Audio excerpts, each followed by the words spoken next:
Hello everyone, आज सीखेंगे अपन chapter 5 का next topic functions of nucleus, prokaryotic and eukaryotic cell, cytoplasm and its function, organs and organelles और cell organelle में study करेंगे endoplasmic reticulum. इससे जो प्रीवियस वीडियो था उसमें अपन ने स्टडी की थी स्ट्रक्चर ऑफ न्यूक्लियस। अब देखेंगे फंक्शंस ऑफ न्यूक्लियस। देखिएगा न्यूक्लियस क्या होता है, अपनी सेल का कंट्रोलिंग ऑर्गन होता है, यानी कि controlling organ of the cell क्या होता है, न्यूक्लियस। यानी कि न्यूक्लियस के द्वारा क्या होती है, सेल के ऑल फंक्शंस को कंट्रोल किया जाता है। सेकंड है कि सेल में जितनी मेटाबॉलिक एक्टिविटीज होती है उनका कंट्रोल किसके द्वारा होता है, न्यूक्लियस के द्वारा। नेक्स्ट अपन ने देखा था कि न्यूक्लियस में क्या होते हैं, क्रोमोसोम होते हैं और क्रोमोसोम के पास में क्या होती है, जेनेटिक इंफॉर्मेशन से होती है। तो जेनेटिक इंफॉर्मेशन को वन जनरेशन से नेक्स्ट जनरेशन में ट्रांसफर का जो कंट्रोल होता है वो किसके द्वारा किया जाता है, न्यूक्लियस के द्वारा। साथ ही जो न्यूक्लियस है उसमें क्या होती है, न्यूक्लियस प्रेजेंट होती है और न्यूक्लियस क्या होती है, साइट ऑफ राइबोसोम सिंथेसिस। यानी कि राइबोसोम सिंथेसिस जो होता है किसके द्वारा होता है, न्यूक्लियस के द्वारा। तो ये सब क्या हो जाएंगे न्यूक्लियस के फंक्शन। कौन कौन से होंगे, फर्स्ट तो क्या है कि न्यूक्लियस सेल का कंट्रोलिंग ऑर्गन होता है, इसलिए न्यूक्लियस के द्वारा क्या होती है, सेल के ऑल फंक्शंस कंट्रोल किए जाते हैं। मेटाबॉलिक एक्टिविटी जो होती है उनका कंट्रोल न्यूक्लियस के द्वारा होता है। नेक्स्ट है कि जेनेटिक इंफॉर्मेशन का ट्रांसमिशन वन जनरेशन से नेक्स्ट जनरेशन में किसके द्वारा किया जाता है, न्यूक्लियस के द्वारा। इसके अलावा न्यूक्लियस में प्रेजेंट न्यूक्लियोलस जो होते हैं उसके द्वारा किसका सिंथेसिस होता है, राइबोसोम का सिंथेसिस से होता है। नेक्स्ट है प्रोकैरियोटिक एंड यूकैरियोटिक सेल्स। देखिएगा प्रोकैरियोटिक ये टू वर्ड से कंसिस्ट है, प्रो प्लस कैरियो। कैसे कंसिस्ट है, प्रो प्लस कैरियो। देखिएगा प्रो का मीनिंग क्या होता है, प्रिमिटिव, और कैरियोन का मीनिंग क्या होता है, न्यूक्लियस। यानी कि ऐसे सेल्स जिनमें प्रिमिटिव टाइप का न्यूक्लियस होता है उन सेल्स को क्या कहते हैं, प्रोकैरियोटिक सेल्स। इन सेल्स में क्या होता है, न्यूक्लियस के चारों ओर न्यूक्लियर मेम्ब्रेन क्या होती है, एब्सेंट होती है। यानी कि यहाँ पे क्या होता है, इन सेल्स में न्यूक्लियर मेम्ब्रेन जो होती है वो एब्सेंट होती है, इसलिए इनका न्यूक्लियस कैसा होता है, प्रिमिटिव टाइप का होता है। प्रिमिटिव टाइप के न्यूक्लियस को क्या कहते हैं, न्यूक्लियोइड। क्या कहते हैं, न्यूक्लियोइड। ठीक है। प्रोकैरियोटिक जो सेल होती है इसकी सेल साइज की बात करें तो सेल साइज कितनी होती है, 1 to 10 माइक्रोमीटर। कितनी होती है, 1 to 10 माइक्रोमीटर होती है। साथ ही जो प्रोकैरियोटिक सेल होती है इसमें मेम्ब्रेन बाउंडेड सेल ऑर्गेनेल्स जो होते हैं एब्सेंट होते हैं। मेम्ब्रेन बाउंडेड सेल ऑर्गेनेल्स की बात करें तो जैसे माइटोकॉन्ड्रिया है, एंडोप्लाज्मिक रेटिकुलम है, गोल्गी बॉडी है, लाइसोसोम है, ये सभी क्या होते हैं, प्रोकैरियोटिक सेल में एब्सेंट होते हैं। नेक्स्ट बात देखिए, जो प्रोकैरियोटिक सेल होती है इसमें राइबोसोम प्रेजेंट होता है। और कौन सा राइबोसोम होता है, 70S। प्रोकैरियोटिक सेल में कौन से टाइप का राइबोसोम होता है, 70S टाइप का राइबोसोम होता है। एस क्या होती है, यहाँ पे श्वेतभाग यूनिट होती है। नेक्स्ट अपन बात करें कि प्रोकैरियोटिक जो सेल्स होती हैं इसमें हिस्टोन प्रोटीन एब्सेंट होती है। कौन सी प्रोटीन, हिस्टोन प्रोटीन जो होती है ये क्या होती है, प्रोकैरियोटिक सेल में एब्सेंट होती है। एग्जाम्पल के लिए बात करें तो फॉर एग्जाम्पल के लिए जैसे कि बैक्टीरिया, साइनोबैक्टीरिया जो होते हैं वो कैसी सेल होती है, प्रोकैरियोटिक सेल होती है। आइए समझ में क्या होगा, प्रोकैरियोटिक का मीनिंग प्रो प्लस कैरियन से मिलकर बना है, जिसमें प्रो का मीनिंग होता है प्रिमिटिव, कैरियन मीनिंग है न्यूक्लियस। यानी कि ऐसी सेल जिनमें प्रिमिटिव टाइप का न्यूक्लियस होता है उन सेल्स को क्या कहते हैं, प्रोकैरियोटिक सेल। इसके न्यूक्लियस के चारों ओर न्यूक्लियर मेम्ब्रेन क्या होती है, एब्सेंट होती है, इसके न्यूक्लियस को क्या बोला जाता है, न्यूक्लियस। नेक्स्ट अपन ने देखा कि इसकी सेल साइज कितनी होती है, 1 to 10 माइक्रोमीटर होती है। मेम्ब्रेन बाउंडेड सेल ऑर्गेनेल्स के होते हैं, एब्सेंट होते हैं। ओनली राइबोसोम होता है जो कौन सा होता है, 70S टाइप का राइबोसोम होता है। हिस्टोन प्रोटीन क्या होती है, इनमें एब्सेंट होती है। न्यूक्लियर मेम्ब्रेन एब्सेंट होगी। एग्जाम्पल क्या होंगे, बैक्टीरिया, साइनोबैक्टीरिया। नेक्स्ट बात करें यूकैरियोटिक सेल की। देखिएगा यूकैरियोटिक ये भी टू वर्ड से कंसिस्ट है, you plus कैरियोन। You plus कैरियोन। You का मीनिंग क्या होता है, एडवांस या वेल, और कैरियोन का मीनिंग क्या होता है, न्यूक्लियस। यानी कि ऐसे सेल जिनमें वेल डेवलप्ड या फिर एडवांस टाइप का न्यूक्लियस प्रेजेंट होता है उन सेल्स को क्या कहते हैं, यूकैरियोटिक सेल्स कहा जाता है। यूकैरियोटिक सेल्स में न्यूक्लियस के चारों ओर क्या होती है, न्यूक्लियर मेम्ब्रेन प्रेजेंट होती है। न्यूक्लियर मेम्ब्रेन का फंक्शन क्या होता है, ये साइटोप्लाज्म और जो न्यूक्लियस होता है इन दोनों को क्या करती है, सेपरेट करती है। नेक्स्ट है कि यूकैरियोटिक जो सेल होती है इसकी सेल साइज की बात करें तो कितनी होती है, 10 to 100 माइक्रोमीटर। कितनी होती है, 10 to 100 माइक्रोमीटर क्या होती है, यूकैरियोटिक सेल की सेल साइज होती है। नेक्स्ट अपन बात करें कि यूकेरियोटिक सेल में हिस्टोन प्रोटीन क्या होती है, प्रेजेंट होती है। प्रोकैरियोटिक में हिस्टोन प्रोटीन एब्सेंट होती है, जबकि यूकेरियोटिक सेल में हिस्टोन प्रोटीन क्या होती है, प्रेजेंट होती है। इसके अलावा अपन बात करें यूकेरियोटिक जो सेल होती है उसमें मेम्ब्रेन बाउंडेड सेल ऑर्गेनेल्स के होते हैं, प्रेजेंट होते हैं, जबकि यूकेरियोटिक सेल में क्या होते हैं, एब्सेंट। तो प्रोकैरियोटिक सेल में एब्सेंट होते हैं, यूकेरियोटिक सेल में membrane bounded cell organelles present होते हैं, जैसे mitochondria, Golgi body, lysosome, endoplasmic reticulum, ये सभी क्या होते हैं, यूकेरियोटिक सेल में प्रेजेंट होते हैं। तो ये हो जाएंगे prokaryotic cell and eukaryotic cell. Eukaryotic में अपन एग्जांपल की बात करें तो जैसे कि प्लांट सेल, एनिमल सेल है, ये इसके एग्जांपल हो जाएंगे। नेक्स्ट टॉपिक अपना साइटोप्लाज्म एंड इट्स फंक्शन। देखिएगा साइटोप्लाज्म जो है, साइटोप्लाज्म को cytosol, cytoplasmic matrix, cytoplasmic matrix या फिर हाइलोप्लाज्म भी कहते हैं। कौन सा प्लाज्म है, हाइलोप्लाज्म, ठीक है। साइटोप्लाज्म होता क्या है, साइटोप्लाज्म एक जेली लाइक ट्रांसपेरेंट लिक्विड होता है। कैसा लिक्विड होता है, जेली लाइक ट्रांसपेरेंट लिक्विड होता है, जिसमें क्या होते हैं, सेल ऑर्गेनेल्स, सेल इंक्लूजन्स होते हैं, एम्बेडेड रहते हैं। नेक्स्ट अपन बात करें फंक्शंस ऑफ साइटोप्लाज्म, तो देखिएगा साइटोप्लाज्म के क्या फंक्शन होते हैं। फर्स्ट फंक्शन होता है कि साइटोप्लाज्म में प्रेजेंट जो सेल ऑर्गेनेल्स होते हैं, इन सेल ऑर्गेनेल्स की फंक्शनिंग के लिए साइटोप्लाज्म क्या करता है, इनको रॉ मटेरियल प्रोवाइड कराता है, ठीक है। फर्स्ट फंक्शन क्या होगा कि साइटोप्लाज्म में जो भी एम्बेडेड सेल ऑर्गेनेल्स हैं उनकी फंक्शनिंग के लिए रॉ मटेरियल प्रोवाइड कराता है। सेकेंड है कि साइटोप्लाज्म जो है सेल ऑर्गेनेल्स के बीच में मटेरियल के एक्सचेंज में हेल्प करता है। नेक्स्ट है कि सेल की जो मेटाबॉलिक एक्टिविटीज होती है वो कहाँ पे कंप्लीट होती हैं, साइटोप्लाज्म में, यानी कि सेल की मेटाबॉलिक एक्टिविटीज की क्या होती है, साइट होती हैं। तो 3 फंक्शन है इसके, कौन कौन से है। फर्स्ट फंक्शन क्या होगा कि जो सेल ऑर्गेनेल्स होते हैं उनके फंक्शनिंग के लिए रॉ मटेरियल प्रोवाइड कराता है।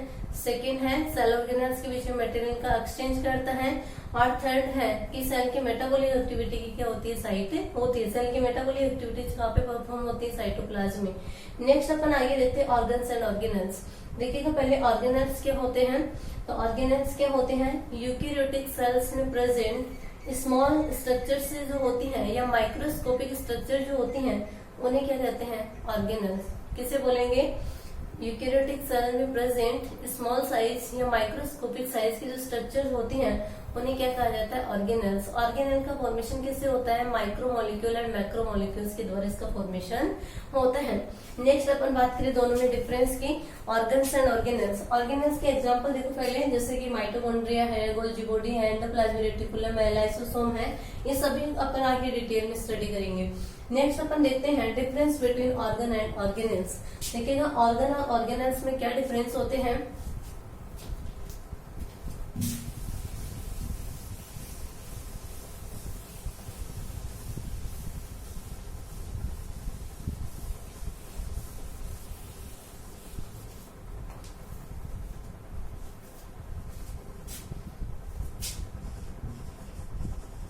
Organs and organelles.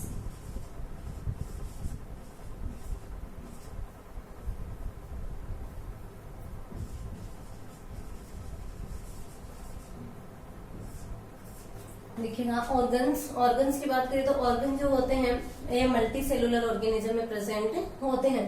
ऑर्गेनेल्स की बात करें तो किसमें प्रेजेंट होती है, यूकेरियोटिक सेल्स में प्रेजेंट होते हैं। किसमें होते हैं ऑर्गन्स, मल्टी सेलुलर ऑर्गेनिज्म में, मल्टी सेलुलर। और ऑर्गेनेल्स किसमें होते हैं, यूकैरियोटिक सेल्स में, यूकैरियोटिक सेल्स में, ठीक है। ऑर्गन्स जो होते हैं इनकी साइज क्या होती है, लार्ज होती है। ऑर्गन की साइज की बात करें तो ऑर्गन की साइज क्या होती है, लार्ज होती है, जबकि ऑर्गेनेल्स क्या होते हैं, स्मॉल साइज के होते हैं, स्मॉल साइज या फिर कैसे होते हैं, माइक्रोस्कोपिक होते हैं, माइक्रोस्कोपिक। नेक्स्ट अपन बात करें कि ऑर्गन्स जो होते हैं इनका फॉर्मेशन कैसे होता है। देखिएगा अपन ने चैप्टर की स्टार्टिंग की थी तो अपन ने पढ़ा था सेल। सेल क्या होती है, अपनी बॉडी की स्ट्रक्चर एंड फंक्शन यूनिट होती है। ग्रुप ऑफ सेल्स मिलके क्या बनाते हैं, टिश्यू। सेल्स थी, ग्रुप ऑफ सेल्स मिलके क्या बनाते हैं, टिश्यू। ग्रुप ऑफ टिश्यू मिलके किसका फॉर्मेशन करते हैं, ऑर्गन का। यानी कि ऑर्गन का फॉर्मेशन किससे होता है, टिश्यू के द्वारा होता है। पहले सेल होंगी, सेल ग्रुप ऑफ सेल्स की मिलके क्या करेगी, टिश्यू बनाएगी, और ग्रुप ऑफ टिश्यू जो है उसके द्वारा किसका फॉर्मेशन किया जाता है, ऑर्गन का। तो ऑर्गन का फॉर्मेशन किससे होता है, टिश्यूज के द्वारा होता है। जबकि ऑर्गेनल्स का फॉर्मेशन किससे होता है, macromolecules and micromolecules, macromolecules and micromolecules, micromolecules. Next अपन बात करें कि ऑर्गन जो होते हैं,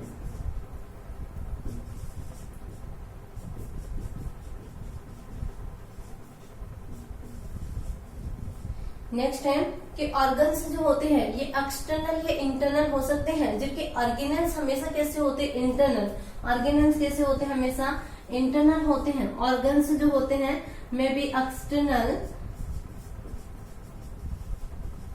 और इंटरनल, एक्सटर्नल भी हो सकते हैं और इंटरनल भी हो सकते हैं, जबकि ऑर्गेनल्स कैसे होते हैं, हमेशा कैसे होते हैं, इंटरनल होते हैं। ऑर्गन्स जो होते हैं, बहुत सारे ऑर्गन्स कंबाइन होकर किसका फॉर्मेशन करते हैं, इंडिविजुअल की बॉडी का, यानी कि ऑर्गन कंबाइन होकर क्या करेंगे, ऑर्गन सिस्टम बनाएंगे, और ऑर्गन सिस्टम से क्या होता है, कंप्लीट इंडिविजुअल की बॉडी का फॉर्मेशन होता है। तो ठीक है, यहाँ पे क्या होगा, ऑर्गन्स जो होंगे ऑर्गन सिस्टम बनाते हैं, और ऑर्गन सिस्टम के द्वारा क्या होता है, इंडिविजुअल की बॉडी का फॉर्मेशन होता है। जबकि ऑर्गेनल्स जो होते हैं ये किसका फॉर्मेशन करते हैं, ऑर्गेनल्स आपस में कॉन्स्टिट्यूट होके किसका फॉर्मेशन करते हैं, सेल का फॉर्मेशन करते हैं। ठीक है, तो इस प्रकार से डिफरेंस हो जाएगा। क्या क्या होगा, ऑर्गन्स जो होते हैं ये किसमें होते हैं, मल्टी सेलुलर ऑर्गेनिज्म में होते हैं। ठीक है, मल्टी सेलुलर का मीनिंग क्या है पहले बता चुके आपको, यानी कि ऐसे ऑर्गेनिज्म जिनकी बॉडी में मोर देन 1 सेल्स होती हैं वो कैसे होते हैं, मल्टी सेलुलर ऑर्गेनिज्म। तो ऑर्गन्स जो होते हैं मल्टी सेलुलर ऑर्गेनिज्म में होते हैं, जबकि ऑर्गेनल्स जो होती है यूकेरियोटिक सेल में होते हैं। नेक्स्ट है कि ऑर्गन की साइज कैसी होती है, लार्ज होती है, जबकि ऑर्गेनल्स की साइज कैसी होती है, स्मॉल साइज या माइक्रोस्कोपिक साइज के होते हैं। नेक्स्ट है कि ऑर्गन का फॉर्मेशन किससे होता है, ग्रुप ऑफ टिश्यू जो है वो किसका फॉर्मेशन करते हैं, ऑर्गन का, और ऑर्गेनल्स जो है इसका फॉर्मेशन किससे होता है, माइक्रोमोलिक्यूल एंड मैक्रोमोलिक्यूल से। नेक्स्ट है कि ऑर्गन्स जो होते हैं ये एक्सटर्नल या इंटरनल हो सकते हैं, जबकि ऑर्गेनल्स हमेशा कैसे होते हैं, इंटरनल होते हैं। ठीक है, नेक्स्ट है कि ऑर्गन्स जो होते हैं इनके द्वारा क्या होता है, ऑर्गन सिस्टम बनता है, और ऑर्गन सिस्टम से क्या होता है, इंडिविजुअल की बॉडी का फॉर्मेशन होता है। जबकि ऑर्गेनल्स से क्या होता है, ऑर्गेनल्स जो होंगे आपस में कॉन्स्टिट्यूट होकर किसका फॉर्मेशन करते हैं, सेल का फॉर्मेशन करते हैं। तो इस प्रकार से हो जाएगा दोनों में डिफरेंस। नेक्स्ट देखते हैं अपन सेल ऑर्गेनेल में। फर्स्ट अपन सभी की डिटेल में स्टडी करेंगे। फर्स्ट सेल ऑर्गेनेल है एंडोप्लाज्मिक रेटिकुलम।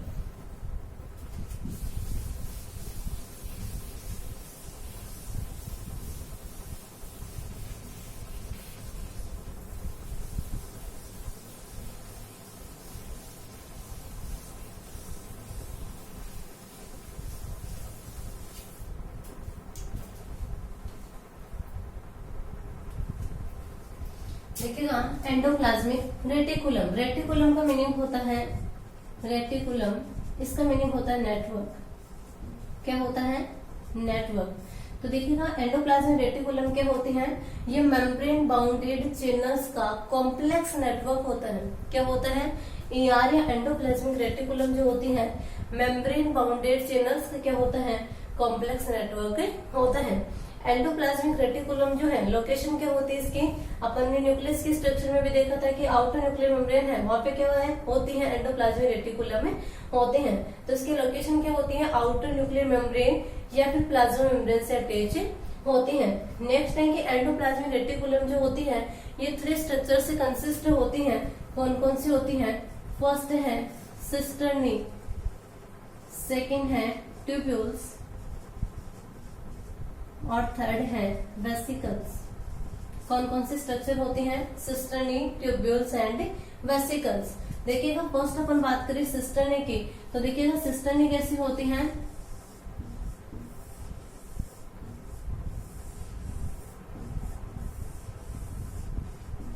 इस टाइप से।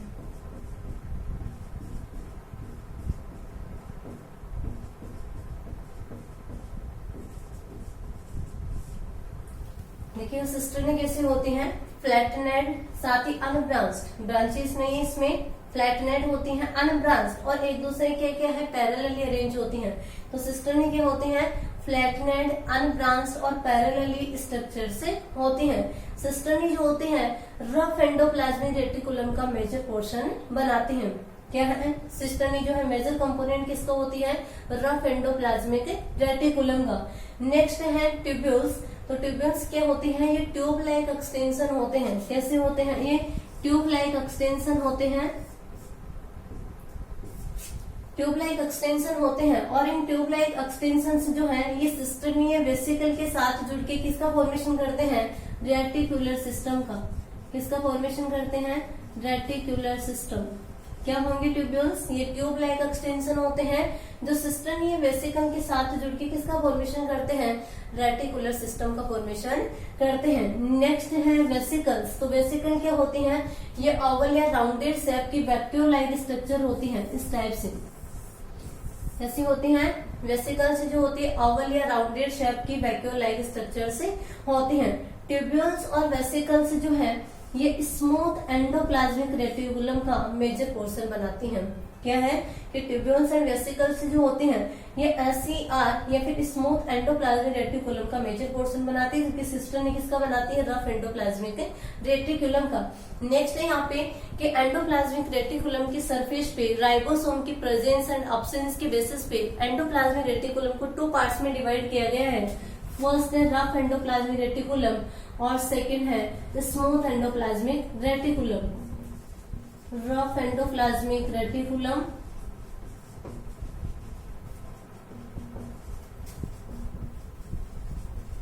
और सेकंड है smooth endoplasmic reticulum. Endoplasmic reticulum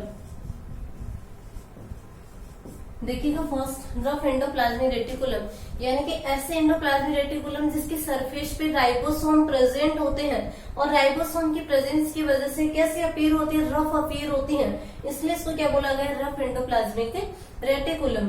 rough endoplasmic reticulum का मेजर पोर्शन किसके द्वारा फॉर्म होता है, सिस्टर्नी के द्वारा, यानी कि आरईआर या रफ एंडोप्लाज्मिक रेटिकुलम जो है इसका मेजर कॉन्स्टिट्यूटेंट क्या होता है, सिस्टर्नी। ठीक है, रफ एंडोप्लाज्मिक रेटिकुलम का फंक्शन क्या होता है, प्रोटीन सिंथेसिस। क्या होता है, याद रखना, प्रोटीन सिंथेसिस। ठीक है, नेक्स्ट है स्मूथ एंडोप्लाज्मिक रेटिकुलम। ऐसे एंडोप्लाज्मिक रेटिकुलम जिसके सरफेस पे राइबोसोम क्या होते हैं, अब्सेंट होते हैं और राइबोसोम की अब्सेंस की वजह से इसकी सरफेस कैसी होती है, स्मूथ होती है, इसलिए इसे क्या बोला गया है, smooth endoplasmic reticulum. Smooth endoplasmic reticulum जो होती है इसका मेजर कॉन्स्टिट्यूटेंट क्या होता है, ट्यूब्यूल्स एंड वेसिकल्स।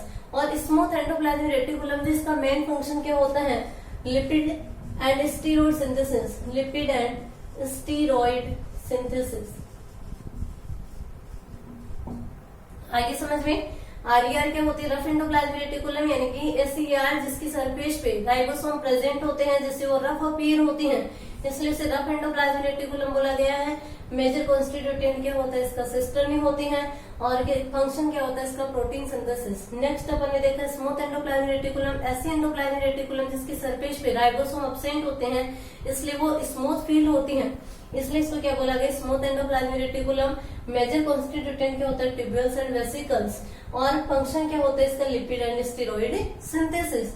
नेक्स्ट आपको क्वेश्चन पूछ ले कि difference between SCR and RER, तो दोनों में क्या डिफरेंस होगा, तो इजीली आप बता सकते हो, रफ एंडोप्लाज्मिक रेटिकुलम की सरफेस पे राइबोसोम प्रेजेंट होते हैं जबकि स्मूथ एंडोप्लाज्मिक रेटिकुलम की सरफेस पे राइबोसोम अब्सेंट होते हैं। ठीक है, सेकंड बता सकते हो कि रफ एंडोप्लाज्मिक रेटिकुलम के द्वारा प्रोटीन सिंथेसिस होता है, स्मूथ एंडोप्लाज्मिक रेटिकुलम के द्वारा लिपिड एंड स्टेरॉइड सिंथेसिस होता है। नेक्स्ट डिफरेंस है कि रफ एंडोप्लाज्मिक रेटिकुलम का मेजर कॉन्स्टिट्यूटेंट क्या होती है, सिस्टर्नी, जबकि स्मूथ एंडोप्लाज्मिक रेटिकुलम का मेजर कॉन्स्टिट्यूटेंट क्या होती है, ट्यूब्यूल्स एंड वेसिकल्स। नेक्स्ट है लास्ट टॉपिक है functions of ER. Functions of endoplasmic reticulum. Functions of endoplasmic reticulum यानी कि एंडोप्लाज्मिक रेटिकुलम जो है इसके क्या फंक्शंस है, तो फर्स्ट फंक्शन है इसका, एंडोप्लाज्मिक रेटिकुलम जो होती है ये स्ट्रक्चरल फ्रेमवर्क बनाती हैं। स्ट्रक्चर फ्रेमवर्क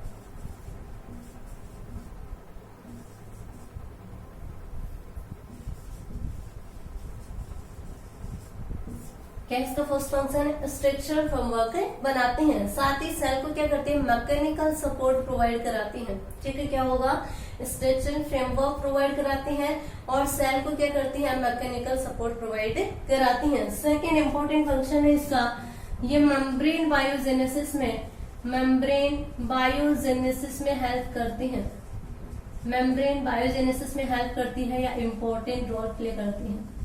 ठीक है, मेम्ब्रेन बायोजेनेसिस क्या होता है? यानी कि फॉर्मेशन ऑफ मेम्ब्रेन। देखिएगा प्लाज्मा मेम्ब्रेन में पहले पढ़ा था किससे फॉर्म होती है plasma membrane? Lipid and protein से। तो देखिएगा एंडोप्लाज्मिक रेटिकुलम में, रफ एंडोप्लाज्मिक रेटिकुलम की तरह प्रोटीन सिंथेसिस होता है और स्मूथ एंडोप्लाज्मिक रेटिकुलम लिपिड का फॉर्मेशन करते हैं। तो यहाँ पे प्रोटीन और लिपिड ये दोनों मिलकर किसका फॉर्मेशन करते हैं? मेम्ब्रेन यानी कि प्लाज्मा मेम्ब्रेन का। इसलिए मेम्ब्रेन बायोजेनेसिस में क्या करते हैं? इंपॉर्टेंट रोल प्ले करती है। नेक्स्ट है कि एंडोप्लाज्मिक रेटिकुलम जो होते हैं मटेरियल के एक्सचेंज या ट्रांसपोर्टेशन में हेल्प करते हैं। नेक्स्ट है कि smooth endoplasmic reticulum lipid synthesis की साइट होती है और रफ एंडोप्लाज्मिक रेटिकुलम जो होती है प्रोटीन सिंथेसिस की साइट होती है। नेक्स्ट है कि स्मूथ एंडोप्लाज्मिक रेटिकुलम के द्वारा डिटॉक्सिफिकेशन फंक्शन होता है। और लास्ट है कि एंडोप्लाज्मिक रेटिकुलम जो होती है इसके द्वारा कैल्शियम 2+ आयंस रिलीज किए जाते हैं जो कि मसल्स कॉन्ट्रैक्शन में हेल्प करते हैं। तो ये हो जाएंगे इसके फंक्शंस। दोबारा से देख लीजिए। फर्स्ट अपन ने क्या देखा कि एंडोप्लाज्मिक रेटिकुलम जो होती है स्ट्रक्चरल फ्रेमवर्क प्रोवाइड कराती हैं, साथ ही सेल को मैकेनिकल सपोर्ट प्रोवाइड कराती हैं। इसके अलावा मेम्ब्रेन बायोजेनेसिस में इंपॉर्टेंट रोल प्ले करती हैं। कैसे? यानी कि रफ एंडोप्लाज्मिक रेटिकुलम के द्वारा प्रोटीन सिंथेसिस होता है, स्मूथ एंडोप्लाज्मिक रेटिकुलम के द्वारा लिपिड सिंथेसिस होता है और प्रोटीन और लिपिड के द्वारा किसका फॉर्मेशन होता है? प्लाज्मा मेम्ब्रेन का। नेक्स्ट अपन ने देखा कि RER जो होती है प्रोटीन सिंथेसिस की साइट होती है, SCR जो होती है लिपिड सिंथेसिस की साइट होती है। साथ ही SCR का फंक्शन क्या होता है? डिटॉक्सिफिकेशन करती है। नेक्स्ट है कि एंडोप्लाज्मिक रेटिकुलम के द्वारा कैल्शियम 2+ आयंस रिलीज किए जाते हैं जो कि मसल्स कॉन्ट्रैक्शन में हेल्प करते हैं। इस प्रकार से अपना टॉपिक कंप्लीट होता है। Thank you.